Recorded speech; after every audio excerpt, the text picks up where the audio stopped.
This recorded lecture will be going over Chapter 33, Pharmacology in Preparation for Drug Administration in the Fundamentals textbook.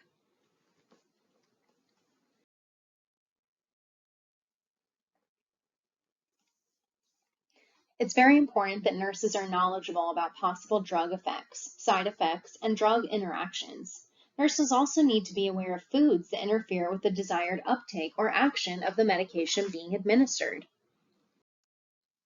Along with physicians and pharmacists, nurses are held legally responsible for the safe and therapeutic effects of drugs. To prepare for medication administration, you need to first be able to locate information about each drug. You need to be able to consistently calculate drug dosages accurately. And you need to devise a method for consistently using the 6 rights of medication administration. And then you need to recognize the nursing implications. These are important safety points that you need to remember about each drug and include in your patient education for every drug administered.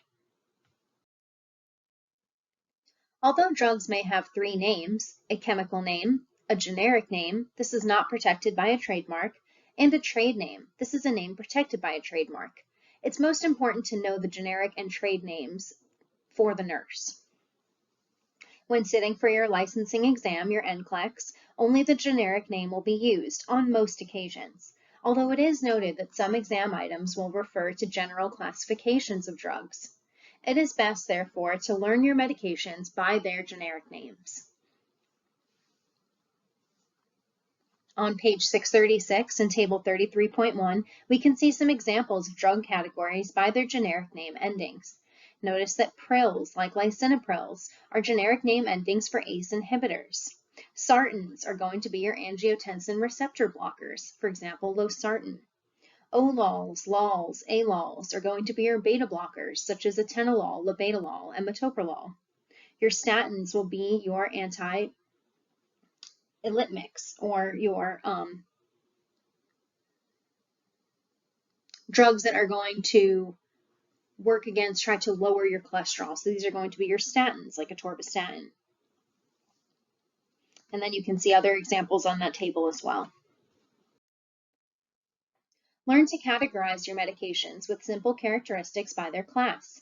Classifications can be defined by the effect of the drug on the body system, for example, anticonvulsants, the symptoms that the drug relieves, for example, an antihypertensive, or the drug's desired effect. An example would be an analgesic. Another way to learn the drug is according to the groups categorized by their generic drug name endings. Drugs with the same name ending often have similar characteristics and are used for the same type of problem, and that's where that Table 33.1 would come in handy. Nursing implications will be your guide to safe and effective medication administration. On page 637, we can also see some selected groups of drugs that are classified by their action. And you can see how some of these also have similar endings with the examples and the categories. So it's very important to take a look at those tables on page 636 and 637. The nurse's role in drug therapy is to administer an individual dose of medication at a specific time. Statutes regulating the type and forms of drugs and nurse practice laws will vary from state to state.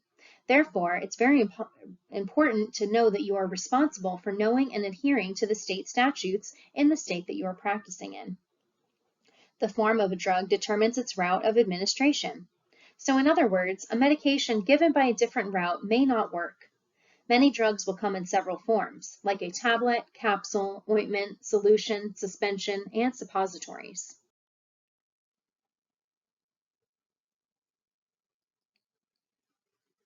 Many controlled substances are used daily in healthcare agencies, and you need to be able to comply with regulations and agency policies in order to prevent the misuse of drugs. Federal laws extend and refine controls on drug distribution, sales, testing, naming, and labeling. The Comprehensive Drug Abuse Prevention and Control Act of 1970 also regulates the dispensing and handling of all controlled substances. In the hospital, the responsibility for the security of controlled drugs is shared by the pharmacist and the nurses. In the majority of hospitals, Schedule II and III drugs are dispensed in limited amounts to the nursing units, where they are then stored in a locked narcotics drawer, compartment, or automated dispensing unit. The licensed nurse is responsible for the security of medications and also must be able to account for each dose that is used. On page 639, in Table 33.3, we can see the schedule of controlled drugs, escalating from Schedule 1 all the way up to Schedule 5. A record is kept in the nurse's notes for each dose that it's given, to whom, and to when. A proof of use record will account for each dose dispensed to the nursing unit. When the contents of a locked narcotics drawer are counted at change of shift, there should be a record of each dose given, a dose of the drug remaining for each unrecorded line, and a total remaining amount. Automated dispensing units will track doses removed by each nurse using a computer. An end-of-shift printout is then run to identify any discrepancies, and each week an inventory is taken of all narcotics. On page 639 in Table 33.3, pay particular attention to Schedule II drugs. Schedule II drugs are drugs with a medical use, but also have a high potential for abuse and severe psychological or physical dependence. This group would include many opioids, psychostimulants, barbiturates, and cannabinoids. Examples of these types of drugs that would be Schedule II classification include cocaine, hydromorphone, which is Dilaudid, methadone, meperidine, oxycodone, fentanyl, codeine, hydrocodone, amphetamine, dextroamphetamine, which is Adderall, and methylphenidate, which is Ritalin.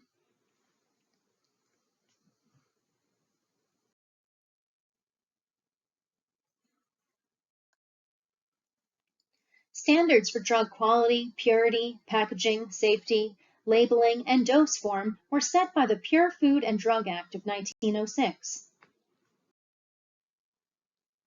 Drugs or medications are substances used in the treatment, palliation, diagnosis, cure, and prevention of disease. Any drug can be either beneficial or harmful, depending on a cellular reaction. Pharmacokinetics is the study of how drugs enter the body and reach their site of action, and then how they are metabolized and excreted. Knowledge of pharmacokinetics is used by nurses in timing drug administration. To reach a cellular level, solid drugs in the forms of capsules, pills, or powders need to be dissolved within the body before the medication can be absorbed into the bloodstream and further distributed to the tissues. Drugs already in a solution, such as oral liquids or injections, are generally absorbed more rapidly. The rate of absorption is determined by many factors, including body weight, age, sex, and disease conditions, as well as genetic factors, immune mechanisms, and physiologic and emotional factors will all modify the reactions to a given drug.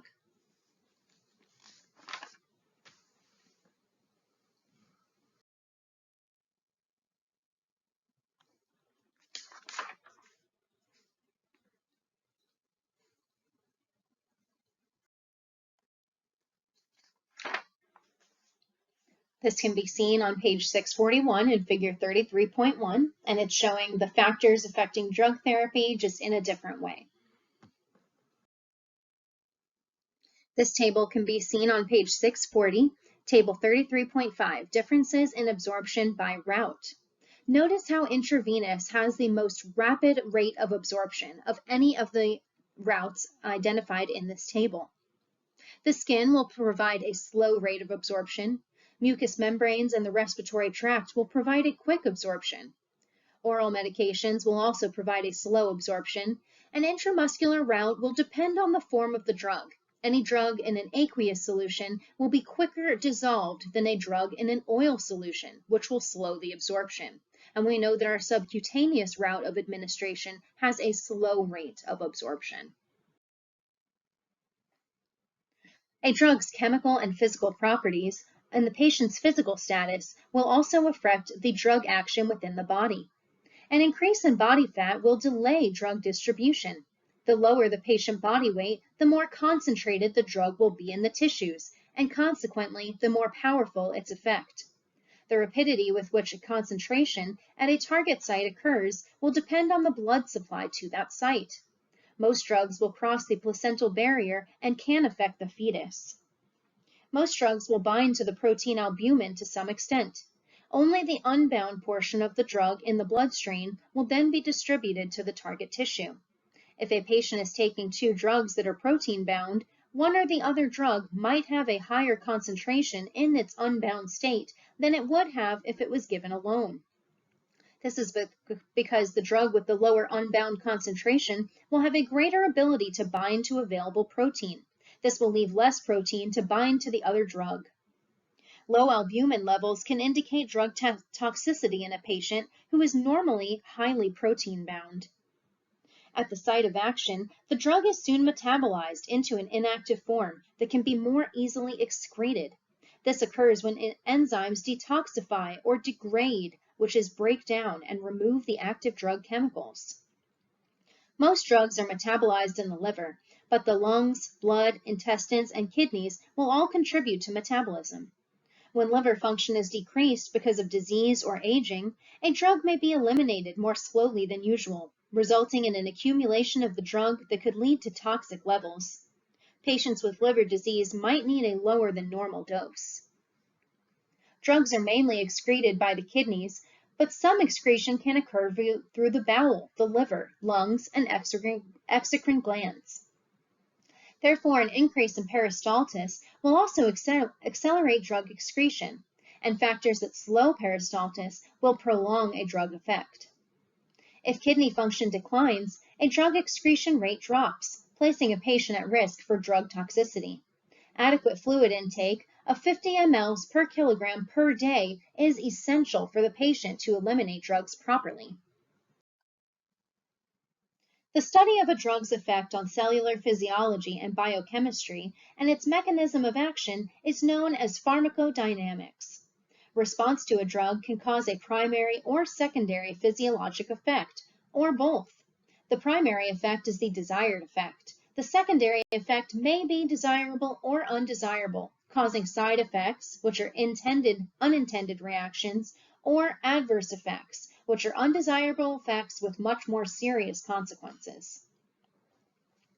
A drug's onset, peak, and duration of action will differ from drug to drug.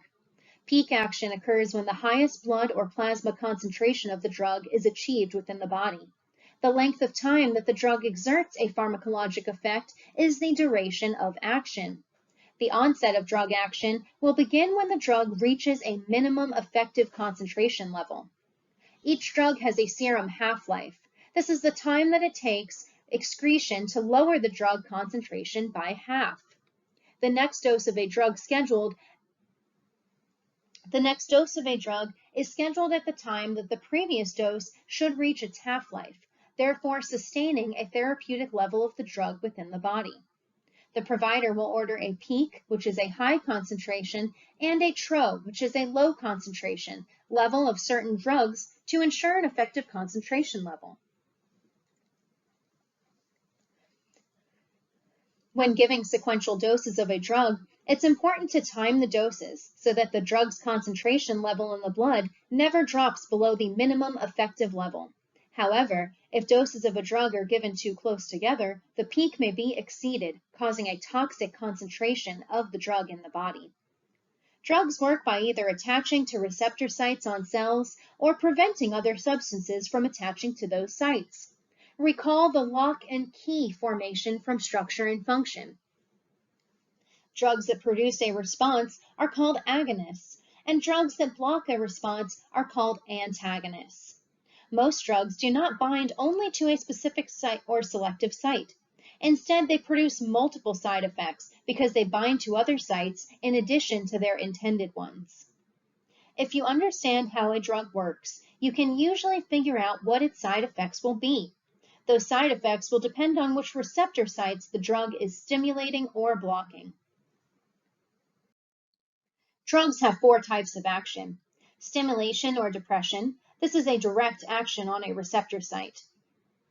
Replacement, such as injected insulin for people who do not produce their own. Inhibition or killing of organisms, such as the action of an antibiotic when it blocks the synthesis of a bacterial cell wall.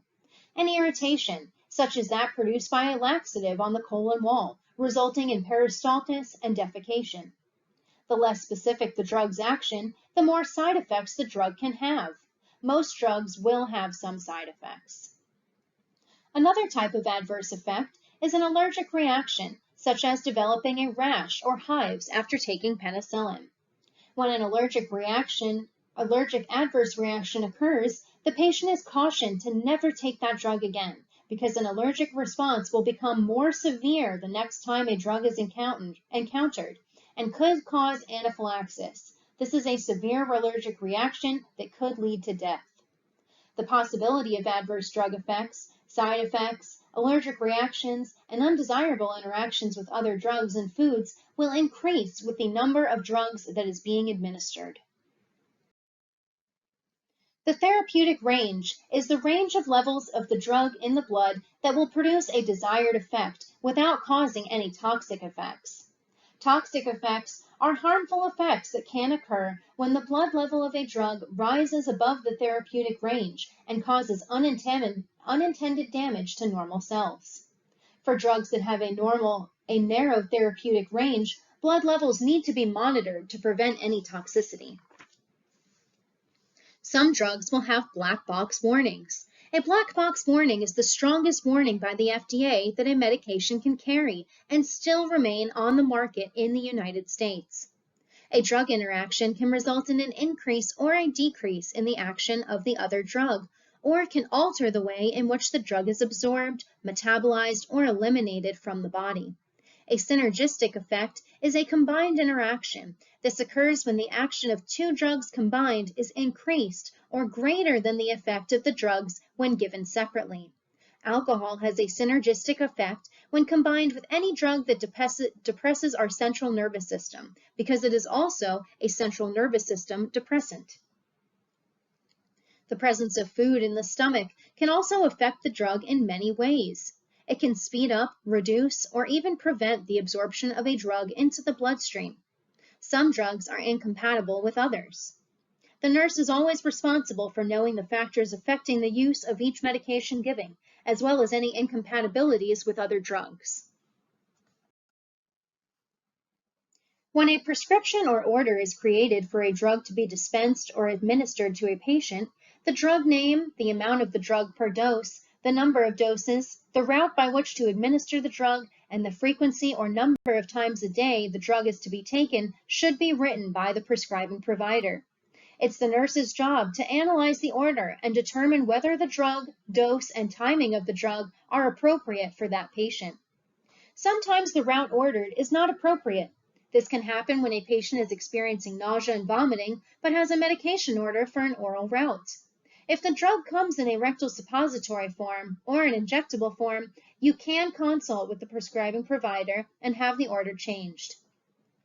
The nurse is also responsible for monitoring laboratory results related to drug administration.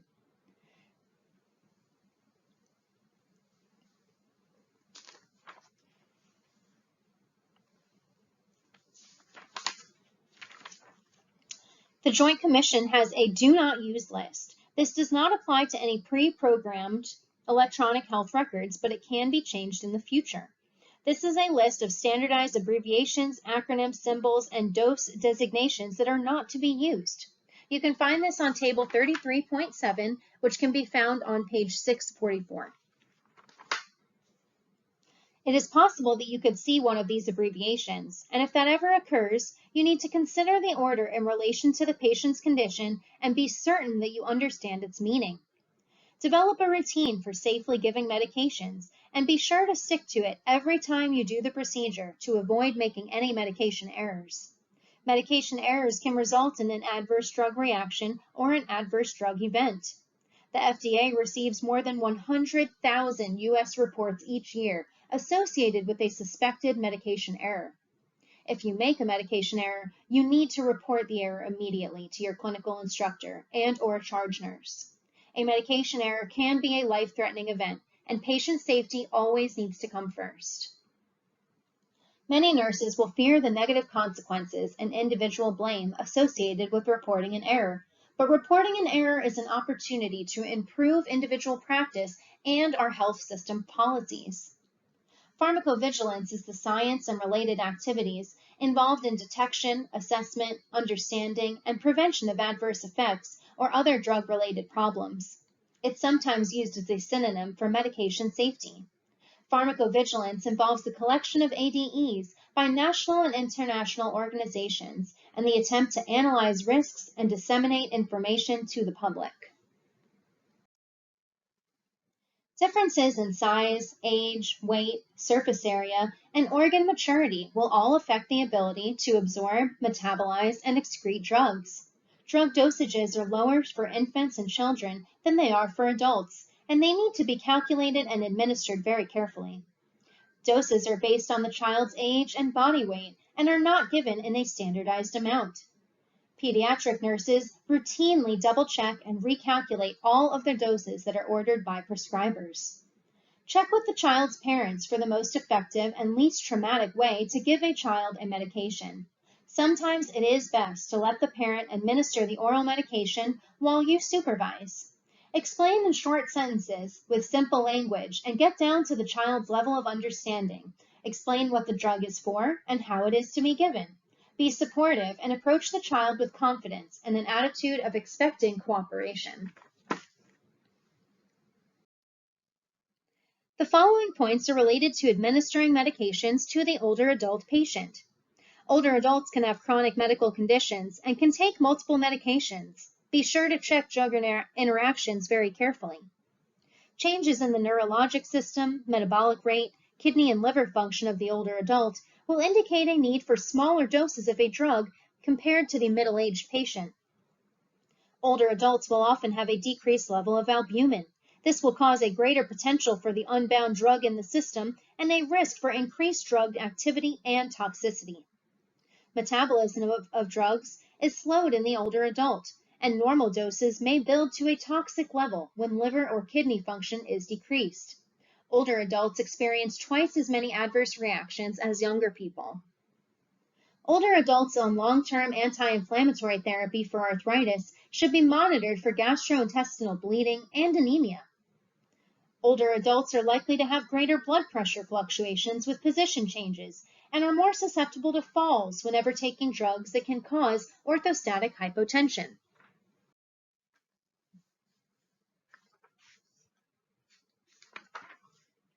Older adults can become quickly dehydrated and can experience electrolyte imbalances when taking diuretics. Older adults with the decreased kidney function are susceptible to digoxin toxicity. Patients with limited financial resources might not be able to afford their needed medications.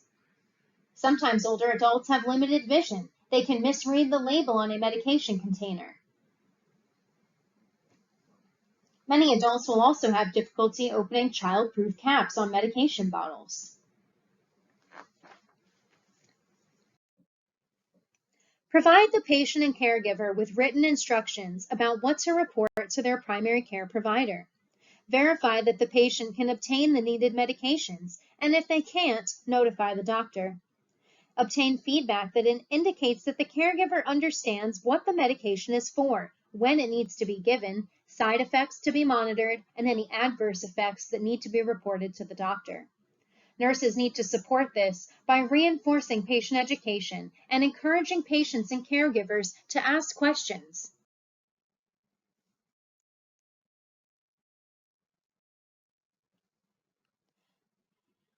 There are many reasons why patients will not take the drugs that are prescribed to them or in the schedule indicated on the prescription.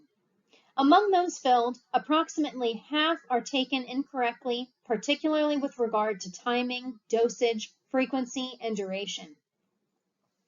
Direct healthcare costs associated with non-adherence is approximately 100 to 300 billion of U.S. healthcare dollars spent annually. One reason a patient might be non-adherent is because they don't understand the drug's action or why it needs to be taken. Evidence-based practice suggests that adherence will increase when patients are knowledgeable about their medication. It is the nurse's responsibility to teach patients about the purpose, benefits, and side effects of their medication, how to use that medication, and what to do when they miss a dose. Another reason for stopping a drug is that the patient just cannot tolerate one of its side effects. Listen to your patient's concerns about their inability to follow their medication regimen. You can also help the patient explore ways to obtain medications at a lower cost, such as asking about availability of generic medications or consulting social services about eligibility for prescription assistance programs. Other evidence-based interventions to increase adherence include suggesting that patients record their medications, encouraging self-monitoring and self-management of the condition, simplifying the regimen, providing alternative packaging, discussing how the patient would deal with their side effects, possibly switching medications or dosage, and encouraging a patient-centered approach. Assessment of the patient's condition and medication history is essential before administering a medication. Medication reconciliation is the process of reviewing the patient's complete medication regimen at admission, transfer, and discharge, and then comparing it with any new regimen proposed for a new healthcare setting. The recommended steps of medication reconciliation include obtaining information on their current medications being taken when the patient is admitted to the hospital. Define the types of information that need to be collected in non-24-hour settings. Compare information from the patient with the medications being ordered for the patient to identify and resolve any possible discrepancies. Explain to the patient the importance of managing their medication information after discharge. When you know about the patient's medical problems, you can correlate their reason for the prescribed drug. You can also ask your patient. It's important to know about any contraindications for giving a drug ordered by the route ordered. If giving a medication that affects vital signs, always know your current vital readings before administration of a drug to know whether or not it's safe to give it. Check your laboratory results for a serum drug level and determine whether or not it's within safe and therapeutic limits. Check laboratory results such as serum potassium or blood glucose that can influence the decision to administer or hold certain medications. Assess information about how each drug works, noting its purpose, usual dosages, routes of administration, side effects, and the nursing implications for administration and monitoring of the patient. Look at the other drugs listed on the MAR and determine whether or not there are any possible drug interactions with the drug that you're about to give. Other factors to assess include whether or not the patient can swallow an oral medication or has sufficient muscle tissue to absorb an intramuscular injection and what site would be best to use for such an injection. Assess the patient's knowledge about the drug therapy to determine any areas of needed instruction. Safely and accurately administering drugs requires intensive planning. Unfamiliar drugs should be verified by using reference books, computerized drug databases, or package inserts before the scheduled time to give them. Plan time for patient education about the information needed to take each drug prescribed safely. Before administering a drug, check the 6 rights of medication administration. Be certain that you have the right drug, the right dose, the right route, the right time, the right patient, and the right documentation.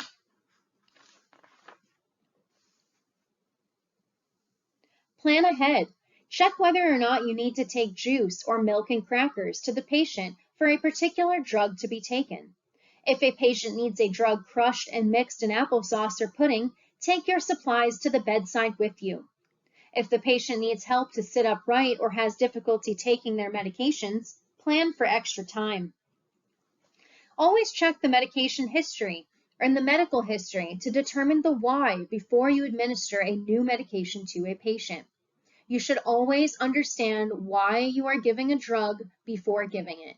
If you ever do not understand why you are giving somebody a drug, what type of drug you're giving, and what type of special side effects you need to watch out for, you should not be giving that drug. You need to go back, check again, do a little bit of research, prepare better, and then go give the drug.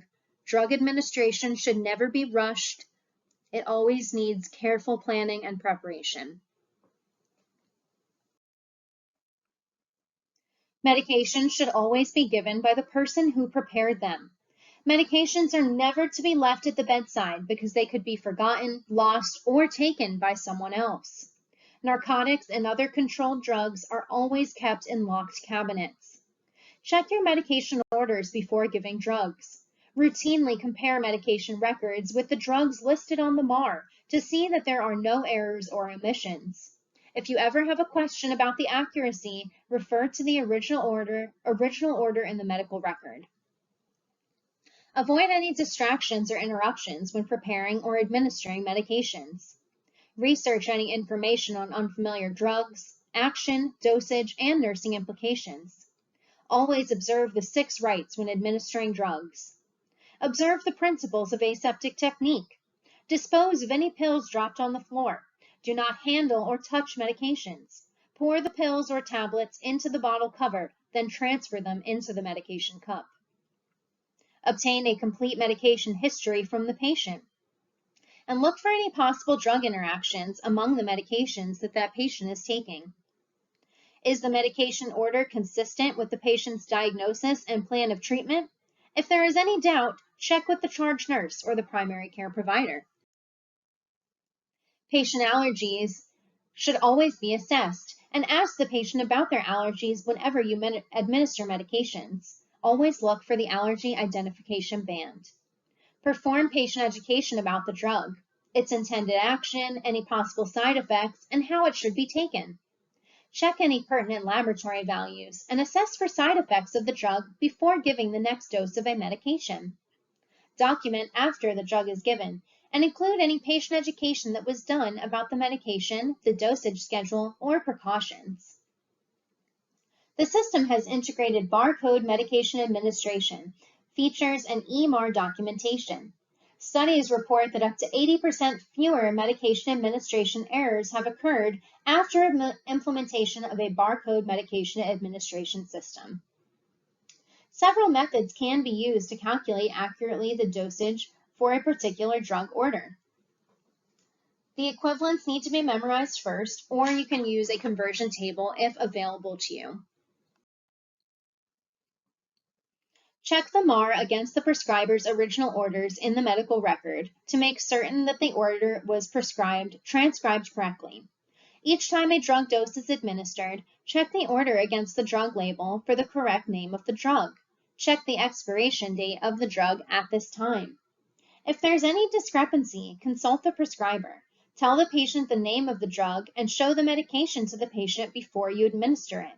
If you ever find a medication that is expired, call the pharmacy for a new medication. Carefully compare the dose that you are about to give with the dose indicated, as ordered in the medical record. Evidence-based practice indicates that older adults in particular should always receive the lowest dose possible, and it is your responsibility to question an order if a dosage seems incorrect for a patient or their condition. The order needs to be changed for a drug to legally be given orally. For example, if a sublingual, buccal, enteric-coated, or extended release product or product with carcinogenic potential is ordered, it should not be crushed. When a liquid form of a drug is available, a more exact dosage can be achieved than with a crushed pill. A liquid dose is also more time efficient for the nurse. When a liquid form is available, ask the primary care provider to change the order. The times at which patients are to receive medications should always be written down on the nurse's work organization sheet. The agency protocol may state that a drug can be given within 30 minutes of the time ordered, simply because it is not possible to give all of the drugs ordered to all patients at exactly the appointed time. Nurses need to remember that the purpose of drug scheduling is to maintain a consistent level of drug in the blood. Always check the wristband information for the name and identification number and verify that these match the imprint on the MAR. Also ask the patient to state their name and birthday. The FDA has formally recommended that all hospitals adopt barcode medication administration systems. The nurse scans the patient's bracelet when administering medications. Record the drug given, the dose, the time, the route, and your initials when documenting on a MAR. Sign first with your initial, last name, and designation. When documenting a PRN or as-needed medication, be sure to include the reason that the medication was given, the dose and the route, and the location if it was given by injection. Never document that a dose was given until a patient receives it. Make a note into the record as to why it was not administered. Documentation will also include noting the patient's response to medication.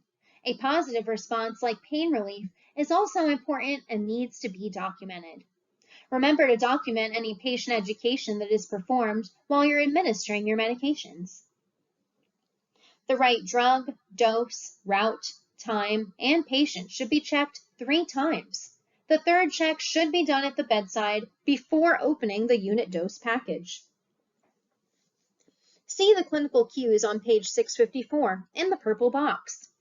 Always double check if the patient tells you the pill looks different or makes any other comment that causes doubt that the medication is correct. A medication order can be written in the wrong medical record, or you might have made an error when preparing the medication. If any question is there, withhold the dose and verify the drug order. Also see in the clinical cues on page 654, the prudent nurse will ask another nurse to check the prepared dose of certain drugs before administering. All insulin is always double-checked in this manner. Anticoagulants, injectable digoxin, and other drugs that have potentially toxic or lethal effects on a patient need to be double-checked. Many agencies have a list of drugs that require a check by 2 nurses before the drug can be given. On page 654 in box 33.3, performing the 6 rights. For safety, check 3 times. Take out the patient's medication drawer or bin and place it alongside the medication administration record containing the drug orders. Count the number of medications to be administered at this particular time. For example, there are 15 drugs scheduled to be administered at 9 a.m. Then make sure you have the right drug and the right dose. Evaluation of drug therapy is related to whether the desired therapeutic effect is occurring. Evaluation is also necessary regarding the side effects of all medications.